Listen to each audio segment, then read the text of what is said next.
Good. I'm so glad. Nice. Welcome to the Holistic Kid Show. My name is Zane. My name is Abdullah. And my name's Imad. We're the Holistic Kids here to educate us kids from the inside out. Us kids learn a lot in school. All day long. It takes forever and never ends. We learn math, science, reading, social studies, English, but we never learn what we really need to actually keep us healthy. Yeah, most kids have never even read a label. Do we even know what? Do we even know what you are putting in your mouth? I mean, take this for example. Yeah. That. And like, what even is monosodium glutamate? Oh my gosh. Monosodium glutamate is one of the top things that you should definitely never have in your pantry. It's known as an excitotoxin. It overstimulates your brain. And one of the biggest problems with monosodium glutamate is that it makes things taste good. So it actually tricks us into thinking that we want to eat more of it. So that's a terrible ingredient. Yeah, and there's so many worse ones. Ew. Kids put that in their body. Yeah. Well, part of the problem is they don't know any better. And the other thing is food producers put it in things to make you think it tastes good. So then you think you want more. It's terrible. It's horrible. Horrible. So bad. Well, today we have a perfect guest with us today to help us understand what the heck is in what we eat. Miss Mira Dessy. Miss Mira Dessy is also known as the ingredient guru, a holistic nutrition professional, author, and a popular public speaker. She knows that it's not just what you eat, but what's in your it's what will you eat. What's in your food that you eat. Mia is a board certified holistic health practitioner who has been working with clients for over 15 years, helping clients with chronic health issues and find nourishing solutions for wellness. We would love to hear your story. Oh, thank you. Well, funny enough, I wasn't always a nutrition professional. I actually used to be in technology. A long time ago, I was a database administrator for a research company. And unfortunately, I got really, really sick and my immune system collapsed. Unfortunately, I wish I'd had your mom back then because I probably would have gotten better a whole lot faster. But I was seeing a lot of different doctors. I had a cardiologist, endocrinologist, rheumatologist, lots of different doctors. And they wanted to give me a lot of medications, but they didn't really talk to me about my food. And luckily for me, one of my friends gave me a book that talked about artificial colors. And that was the beginning of my journey to starting to actually read the label. Because who really reads a food label, right? Most people don't. Yeah. And I started reading the labels, and then I realized that there were a lot of things that were in my food that weren't food. They were just ingredients. And as I began to clean that up, I began to get healthier. And then I wound up going back to school to learn how to do this work. I wrote a book. I started helping people, and that's how I got to where I am. That is amazing. Amazing. Amazing. And this looks like food, and people eat it like food. But why can't we pronounce most of the ingredients? Like, what kind of ingredients are there again, Zen? Monosodium glutamate and yellow 6. What even is Yeah, that's so weird. Nakin? What? Last time I checked, yellow 6 did not. Nayakin? Yeah. Yakin. Yeah. I mean, these kinds of ingredients, like last time I checked, they were not grown from the earth. Such a great point. Right. That's such a great point. One of the things that I point out to people all the time. So you said yellow number 6, and that number 6 means that it was created in a lab. It's an artificial color. And artificial colors are made from petrochemicals. It's kind of like gasoline. So should we be eating gasoline? No, that would probably not be good. No, but guess what? We eat petrochemicals because we eat the artificial colors. And so what I point out to people is there's no such thing as an apple 32. There's no carrot 16. There's no kale number 4. And so those are the things that we really want to, if it's artificial, if it has a number, we want to watch out for those. Yeah, I mean, like you were saying, an apple's an apple and an orange is an orange. I know when we even can make cake at home, there are like 5 ingredients, just eggs, flour, um, Almond flour. yeah, and some other Yeah. basically there's only 5 ingredients. But why do they add all these crazy ingredients in our food that look like the food we have at home, but isn't the food, isn't the same kind of food? You know, most of the time when food producers are making food or things that they try to pass off as food, they want it to last on the shelf as long as possible, because if they have to throw it away, they haven't sold it, they don't make money from it.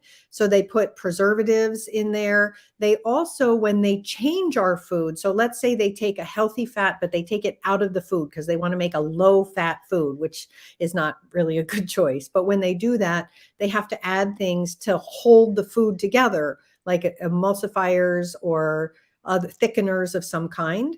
So they add those things in order to make it better for them to sell these products on the grocery store shelves. Yeah, and a lot of these foods they won't expire. They'll just go on for eternity. Like 100 years from now, if you open one of these, it'll literally be the exact same because of the preservatives, right? The preservatives, they preserve the food, and they all the chemicals they add make sure that you can have it for as long as you want.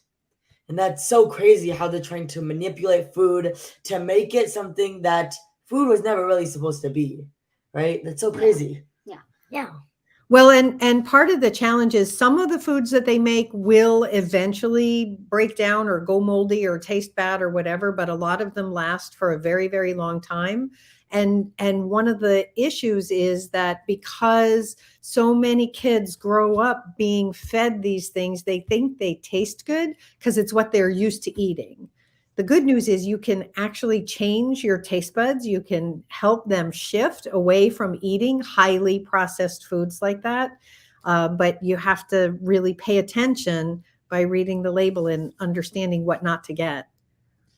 Yeah, Yeah, and like a while back, we had a experiment that about like bread molding. So like everybody else got like had their artificial bread, and Uh-huh. I'm the only person who had my organic, non-GMO like bread.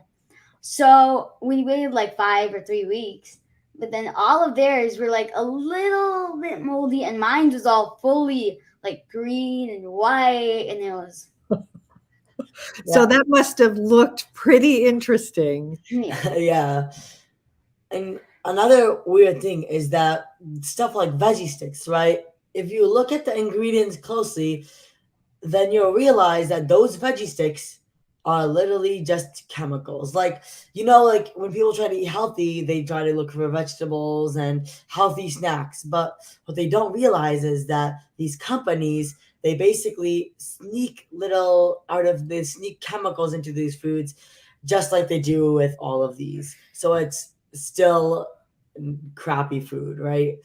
Oh yeah, and actually you sort of alluded to something. Believe it or not, there's a trick that manufacturers use. And so those veggie sticks, when you look at the front of the package, it has pictures of vegetables on the front. And so they try to make you think that it's healthy. It's called front of label marketing or front of package marketing. And so they put healthy things on there, or they use words that they think you'll like that will make you buy the product. However, sadly, when you look at the ingredients, like you said, they're using vegetable powders. So they've dried the veggies and then turned them into a powder. And then they're using a lot of starches. And starch breaks down to sugar really, really quickly. And sugar, as you know, is not a great choice for growing bodies. Yeah. So whoever thought that vegetable snacks would have tons and tons of sugar in them. Yeah. Right? I know. And isn't it better to just eat the vegetables, maybe? Yeah. Yeah. That would be so much better instead of getting so much extra calories and some horrible additions to that food. Yeah, like the Yeah. vegetables are so much more fresh and juicy. And crunchy. Yeah. And this is just like no. Bland and tasteless Bland, and fake, tasteless, fake. basically. Well, one of the things that happens too, that's so weird is when you eat things that are maybe very crunchy or that we think are good because, we've been told that they are, like veggie sticks. If you're not getting enough nutrition, your body is still hungry. So your tummy may be full, but your body's hungry. And then later you're eating more than you really need because you're looking to feed your body, to nourish it. Yeah, and so there are tons of and tons of ingredients in foods, but what are the worst ones that kids should be looking out for?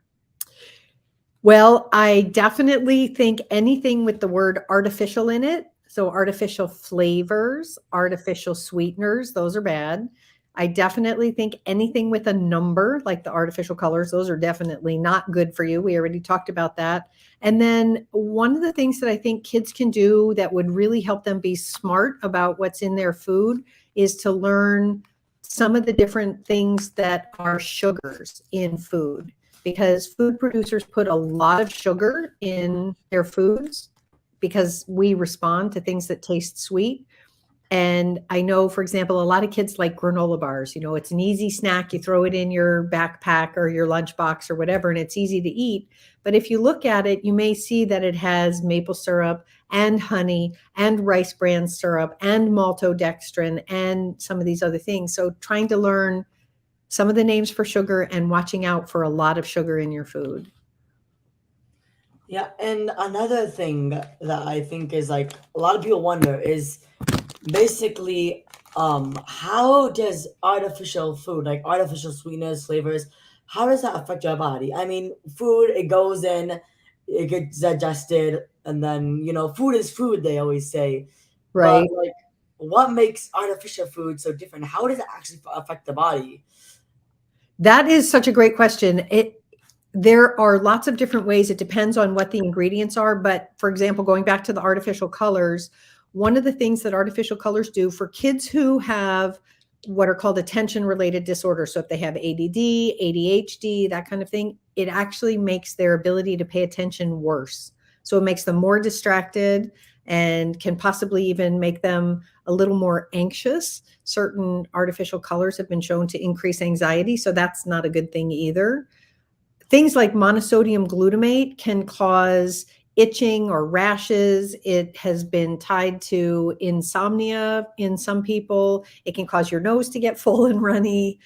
Like there's a lot of different things. So the different ingredients have different effects on the body. And part of the problem is that technically they're protected under this ruling called generally recognized as safe, which means the government says if you only eat a little bit, it's okay. But who keeps track of how much you're eating all day long? Yeah, I mean, you have a ton of people buying bags and like bags full of like shopping carts full of all these treats. Right? You have even jumbo boxes, right? They sell at the stores. I mean, that doesn't seem like a tiny bit to me. That seems like an excessive amount. Well, and think about this. So let's say you start off with a breakfast cereal in the morning. So you've got sugar, you've probably got artificial colors, and you have a lot of starch, which your body turns into sugar. So you're not getting a very good start to the day. And then for a snack in the middle of the day, you have some of those flaming hot Cheeto things you had there. So you're getting more artificial colors. And then maybe later in the afternoon, you have a cookie that's got artificial colors in it or a muffin or a something. And so all of a sudden, by the end of the day, you've maybe eaten it 3, 4, 5 times. And if you do that all the time, you're getting a lot building up in your body, and it just has a really bad effect on you. Why does the same ingredient have so many names? High fructose corn syrup and other names you said. It's not that the same ingredient has different names. It's that the ingredients in one category have different names. So they're all sugars. High fructose corn syrup is a type of sweetener. It's really bad for your liver. So it's like, don't eat that. But it's a sweetener. So is sugar. So is honey. So is maple syrup. So is agave nectar. So it's that category. And part of the reason that food producers like to use a lot of different sugars in something, like I said, we like when things taste sweet. We think they're good for us. That's our primitive brain talking. But on the food label, everything at the top of the label, like what's the number one ingredient in that chip package? Enriched corn oil. Enriched cornmeal. Enriched cornmeal. Oh my gosh, we Yeah. definitely have to talk about that. But so that number one ingredient means the most of what's in there is the enriched cornmeal. And what's at the bottom? And salt. Salt. Okay, so the smallest amount of anything that's in there is salt. But if food producers don't want sugar to be the number one ingredient, they'll use 3, 4, 5, 6 different kinds of sweeteners so that they can spread them throughout the label instead of having to say sugar is the number one ingredient. So the enriched corn flour, I want to talk to you for a minute about the word enriched because that's pretty fascinating. That's not a good choice either. What that means is they took the corn and they stripped out a whole bunch of the nutrients and then they added a couple of them back. So in parentheses, after the enriched corn flour, it tells you which ingredients they put back. And then you're still missing some ingredients. So it's a nutritionally deficient food. And they do that mostly with grains, with wheat and corn and that sort of thing. So it's like basically if you have a salad, right, with tons and tons of fruits. Basically, they first started out with taking out like a salad has like a fruit like tomatoes, it has veggies, it has it has fruits sometimes. Basically, what they did was that they took out all of the lettuce and the tomatoes, and all you have is fruit now. That's basically what they did with this because they took out everything that made the salad what it was and just kept what they wanted. Well, if you want to compare a salad to chips, that's sort of a good way to do it. Yeah. But yeah, they took out a lot of the good stuff. And the other thing is, unfortunately, the few things that they put back are chemical versions of those nutrients. So if they put back some B vitamins, it's chemical B vitamins, not the ones that come from nature. Yeah, and now let's talk about something that makes a kid love food. Artificial colors. I mean, we like kids are so attracted to them. It's like that they're basically hypnotized by the colors, the chemicals. Basically, we have this basically filled with colors, right? Yeah. Even the ads saying like eat the eat all Oh, these Skittles, colors. eat the rainbow. Yes. Yeah, eat the rainbow. And even actually on this it says natural fruit flavors. Like, and then the thing is that when you see the ingredients, it's kind of it's opposite of that. You have red 40, you have yellow 5, you have blue 1, you have yellow 6. That doesn't seem like natural to me. It's a little Totally. sus, you know. Well, so first of all, I know you guys had Dr. Deanna Minnick on, and she is the true proponent of eating the rainbow. So I know you talked a lot about that. Part of the problem and the reason they love to use artificial colors is just like I said, that our brain responds to sugar, like we're programmed to seek it out. Our eyes respond to color. Mother Nature taught us that if something was very colorful, it meant that it was ripe. And so food producers figured out that that was a really great way for them to sell their foods, things like crummy cereal products and weird cookies and crackers and odd candies and things. They just use these colors because we think, our brain thinks that that means it's ripe, and we don't stop to think that it's not real. So that's the problem. And there are companies out there that will use natural colors that are made from things like spinach and carrots and blueberries and things like that. So those are the ones that we want to look for. You can eat a colorful diet. It just has to be the right colors. Can you help us clear the confusion on what natural flavors are, please? Are they really natural? Well, sometimes they are. The problem is that the word natural flavor can really mean anything. So I will share that it has to be an extract from something that's natural, but the way that they process it means that all of a sudden it's no longer natural. There are some things that truly are natural. For example, If you've ever peeled an orange, you know how sometimes you see like the mist that comes off it and then you smell the orange smell, like the oils. They can use those oils to flavor things or to scent things. That's truly natural. But then there's another one, and this is my favorite, least favorite form of natural flavor. You won't see it on a label because they hide it under the words natural flavor. It's called castoreum. And I think the reason they don't put it on the label is because if they wrote castoreum, people would look it up. And it turns out that castoreum comes from a beaver's butt. Wow, you know everything about that. I do know everything about that. And I don't think anybody really wants to eat that. Yeah, that's a little disgusting. Very disgusting, not a little. Yes. Now, the thing is, there's not a lot of it in the food, but the fact that it could be in the food and the fact that they're hiding it under the word natural flavor, I think is not a great choice. Yeah. And what are healthier alternatives? Because people still want to eat foods with color, right? We don't want to go back to the bland potatoes, baked potatoes. But like, what are healthier alternatives, like colorful, healthy alternatives to snacks besides fruit and veggies?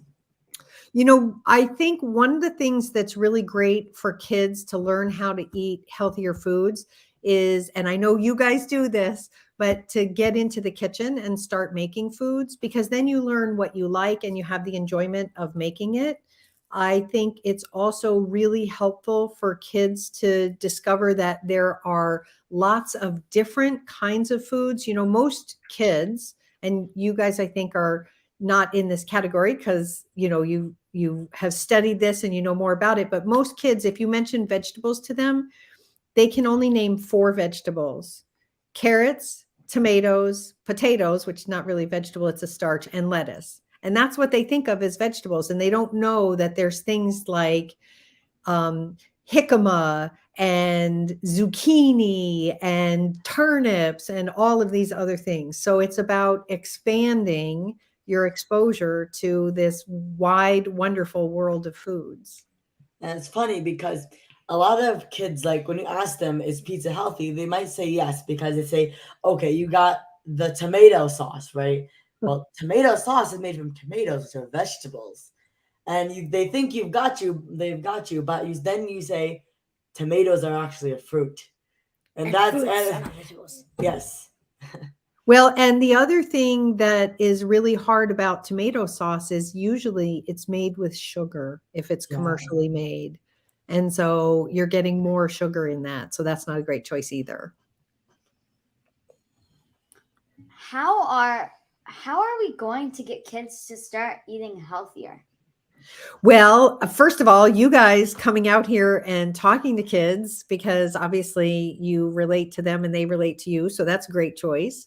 And I really think getting kids in the kitchen is a really good choice as well. Learning how to make food, learning how to appreciate food. And it doesn't mean just because you're making food doesn't mean you have to eat everything. Like there are some foods that people may not like. For example, I personally don't like okra. It doesn't mean that I have to eat it just because I'm in the kitchen. But if somebody else wants it, I'm happy to make it for them. I think the other thing too is being more adventurous about your food. Learning to try food from different places, different cultures is really good because you can discover different things that you like. Unfortunately, I think a lot of kids grow up with the kids menu. So it's peanut butter and jelly, macaroni and cheese, or a hot dog, and that's it. And if you learn how to eat other wonderful, beautiful things, then you discover there's a lot more out there. And so hopefully that can help them change a little bit at a time until they're eating a good diet. What is one thing today kids can do to improve their health?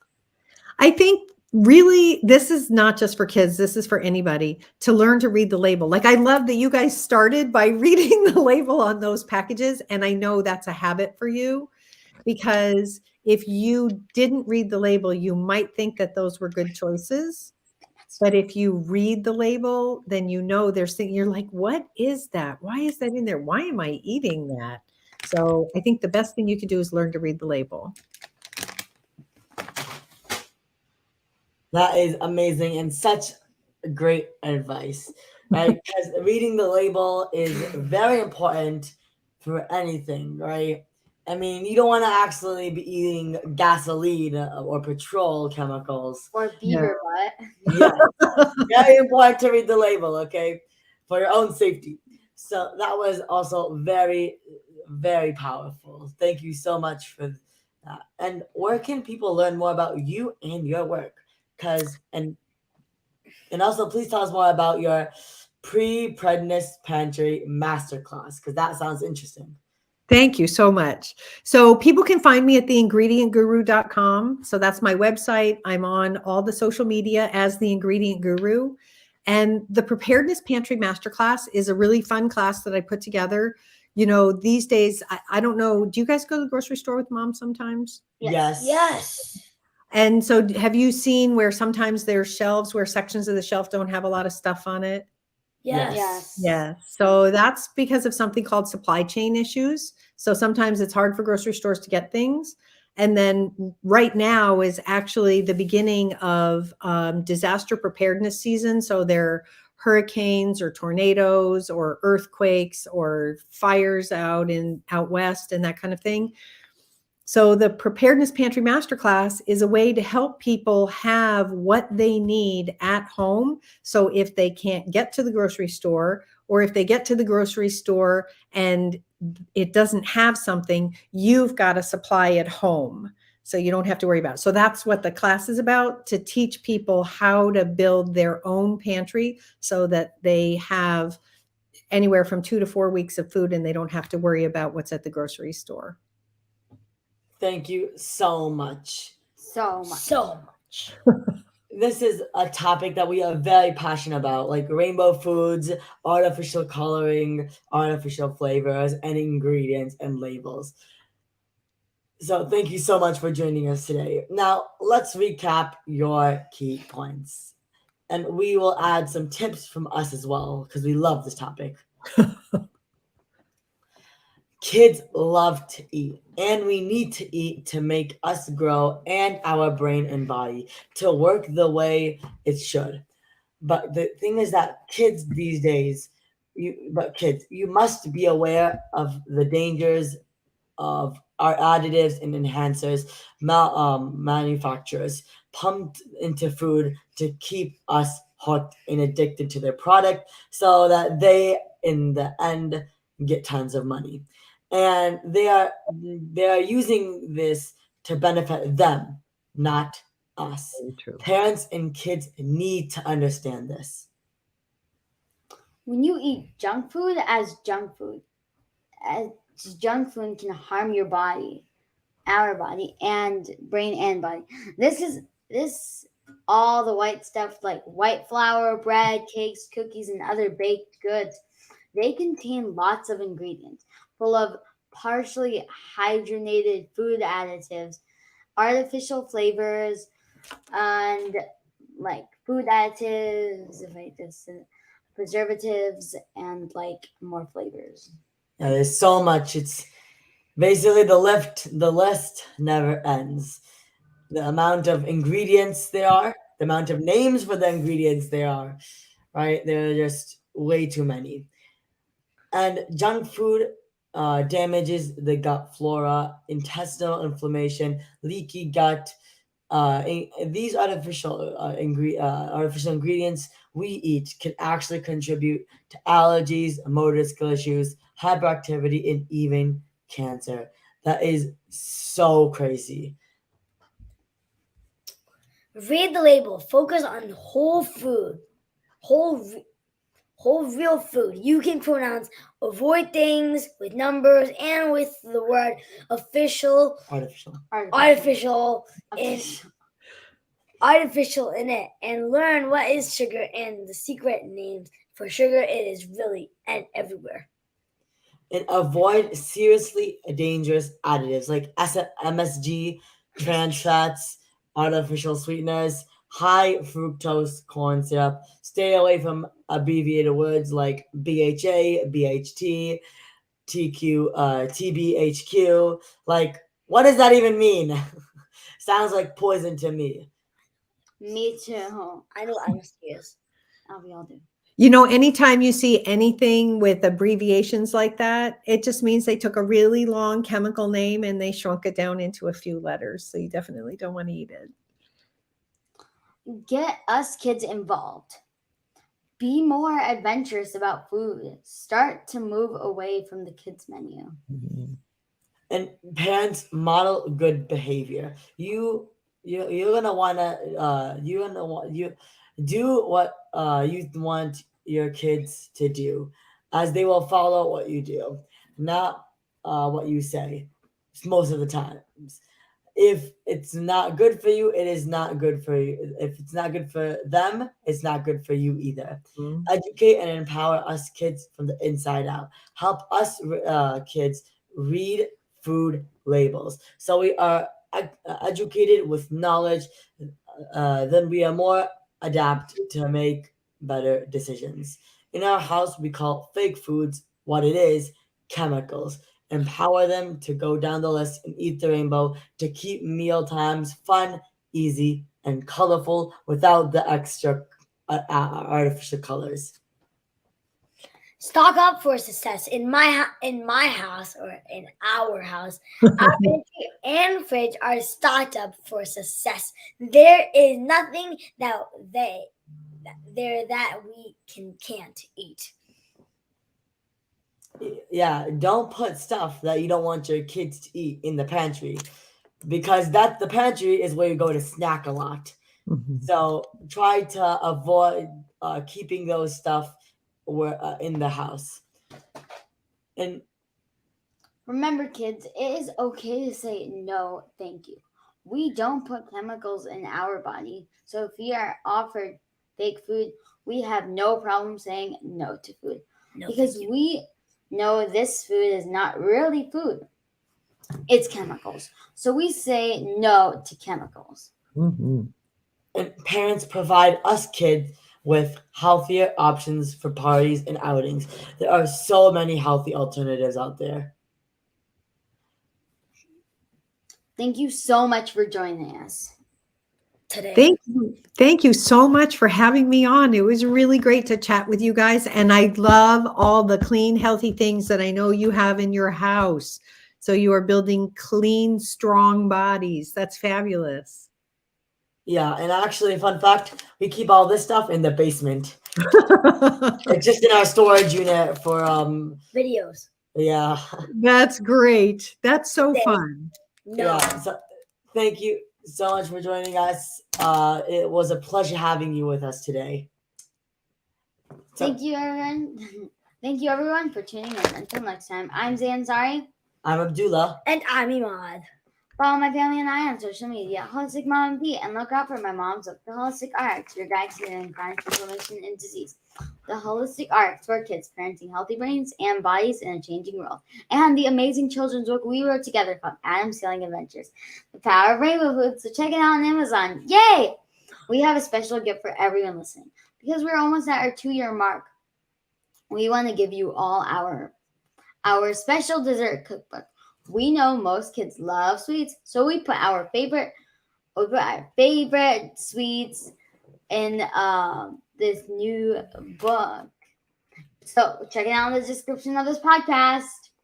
Wherever it is. Kids need to learn for other kids. Please download our podcast on iTunes and leave a review so other kids and families can benefit. We need to work together to create a healthier future for all of us and the planet. Join us next week for another episode of the Holistic Kid Show, where kids are empowering kids. Thank you, everyone. Thank you, everyone.